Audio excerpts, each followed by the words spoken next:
कैसे करें। कुछ लोग कहते हैं कि खाने के बाद पूजा नहीं करना चाहिए। देखो, अगर हम सकाम पूजा करते हैं, सकाम बोले तो कामना सहित, अगर हम किसी कामना के उद्देश्य से पूजा करते हैं तो उसमें मुहूर्त देखकर पूजा प्रारंभ करना चाहिए। जो जातक है उस जातक का व्यापार बढ़ाने के लिए या काल सब दोष है इस किसी के निवारण के लिए यदि हम कोई अनुष्ठान पूजा सप्ताह ज्ञान यज्ञ करते हैं तो हमें मुहूर्त देखना पड़ता है। तो जब मुहूर्त हो तभी करना चाहिए। या फिर अगर हम निष्काम पूजा करना चाहते हैं, अर्थात हमें कोई कामना नहीं है, हमें सिर्फ प्रभु की कृपा चाहिए, प्रभु का स्मरण बना रहे, बिना कामना के करना है, तो वो आप कभी भी कर सकते हो। वो अर्थात सकाम पूजा मुहूर्त से करना चाहिए, निष्काम पूजा आप कभी भी कर सकते हो। समझ गए? दूसरी बात, पूजा खाके करना चाहिए कि बिना खाए करना चाहिए? तो भागवत के अनुसार, पद्म पुराण के अनुसार मैं बता रहा हूं, वेद व्यास जी ने लिखा है, लड़ाई करना तो उनसे करना, उनकी बात में बोल रहा हूं। भोजनम तु वरम मन्ने कथा श्रवण कार्य को, आप यदि बिना भोजन के आपको लगता है कि आप बैठ जाओगे, आपको दुविधा नहीं होगी, तो आप बिना भोजन के कथा सुनो। कथा विघ्न करो यदि भोजन कर लिया और आपको आलस आ रहा है, प्रमाद आ रहा है, तो फिर भोजन, ऐसे लोगों को भोजन त्याज्य है। क्या कहते हैं? अगर सामर्थ्य है तो बिना भोजन के करो, ठीक है। नहीं सामर्थ्य, भाई खाना ही है, बिकॉज बिफोर भोजन के पहले बिफोर फूड टेबलेट्स लेनी है, आफ्टर फूड टेबलेट्स लेनी है, तो जब खाने के पहले खाने के बाद आपको दवाइयां खानी है तो आप खाना खा के बैठो, परंतु प्रमाद ना हो। समझ रहे? शरीर साथ दे रहा है तो निराहार होके करो। अंत में कह दिया भोजनम तु वरम मन्ने, आप पूरा यहां तक खा लो, जितना खा पाओ उतना खा लो, पर भजन करो। समझ गए?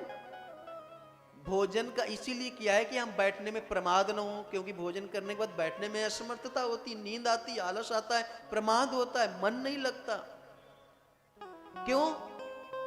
क्योंकि अन्न से शरीर तंदुरुस्त होता है। क्या?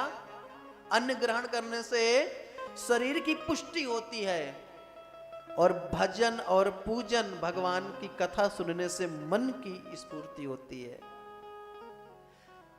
नहीं ग्रहण करेंगे तो शरीर हमारा दुर्बल होगा, भजन नहीं करेंगे तो मन दुर्बल होगा। यदि मन दुर्बल हो गया तो इंद्रियों के वश में आ जाएगा, और फिर इंद्रियों के वश में आ जाएगा तो महाराज आप सबको पता है, रावण इंद्रियों के वश में था, इसलिए भगवान उसको मारने के लिए आए।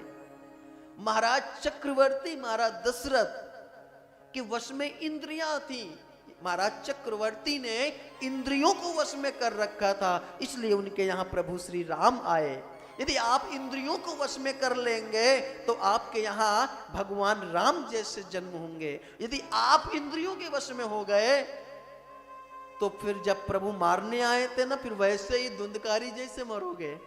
इसलिए भजन से मन को, कथा से मन को स्ट्रॉन्ग करो, मन को स्फूर्ति करना है, मन को तंदुरुस्त करना है तो कथा और भजन, तन को तंदुरुस्त करना है तो अन्न। समझ गए? तो किसी भी अवस्था में जैसे आपका भगवान की कथा में मन लगे, जिस प्रकार आपका शरीर साथ दे वैसे रहो, परंतु कथा सुनो, भजन करो। समझ गए? नहीं समझे?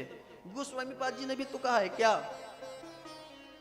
भाय कुभाय अलख आलसहू, नाम जपत मंगल दिशि दसहू। भाय कुभाय, भाव से कुभाव से जैसे भी हो, अहोरनिश भगवान का भजन स्मरण बना रहे। समझ में आ गया? जब ये होगा फिर क्या होगा? फिर प्रभु खुद आपके सारे संकट दूर करेंगे।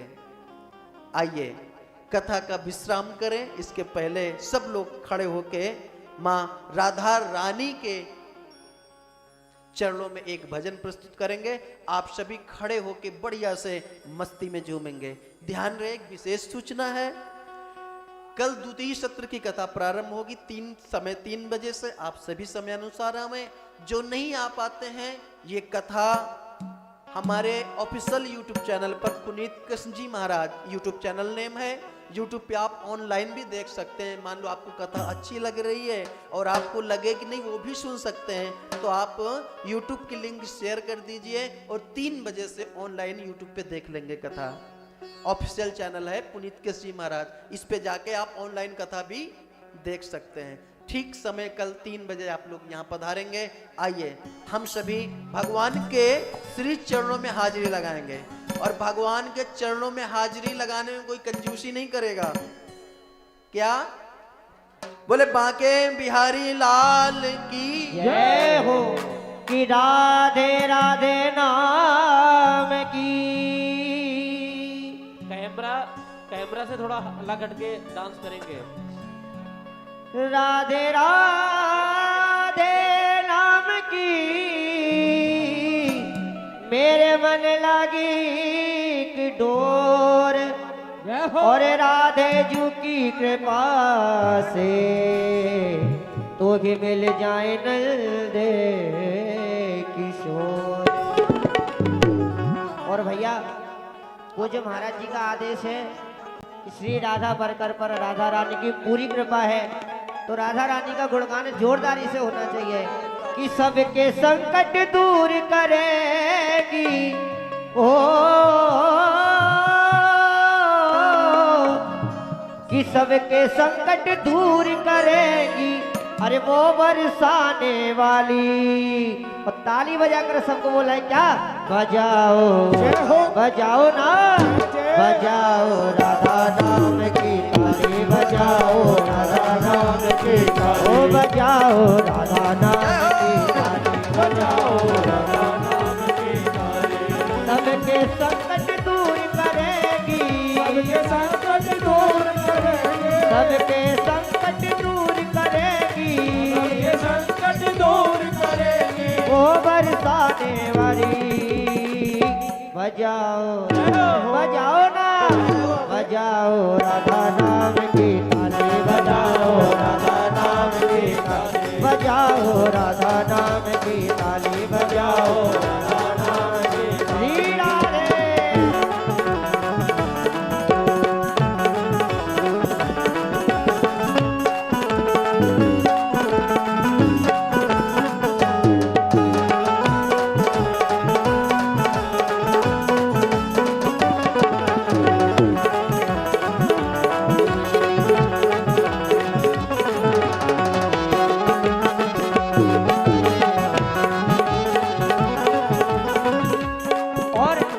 सृष्टि का आधार है राधा, सृष्टि का आधार है राधा, हरे करुणामयी सरकार है राधा, सरकार है राधा, ओ करुणामयी सरकार है राधा, करुणामयी सरकार है राधा।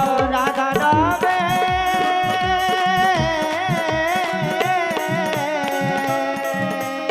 राधा नाम है जिस रचना पर,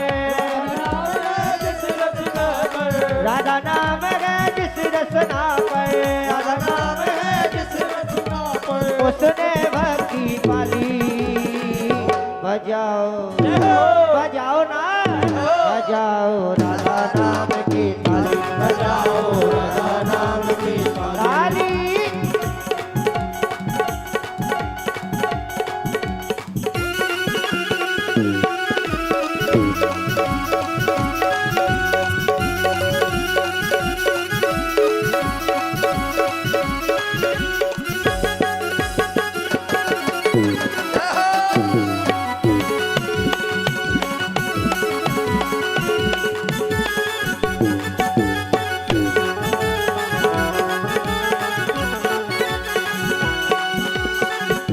सुधा बरसाने वाली, सुधा बरसाने अरे प्रेम सुधा बरसाने वाली, अरे करुणा रस बरसाने वाली, बोलिए बरसाने वाली की, अरे करुणा रस बरसाने वाली, तन मन शीतल, तन मन शीतल कर देती है, तन मन शीतल कर देती है, तन मन शीतल कर देती है, शीतल कर देती है, अरे लाएगी खुशहाली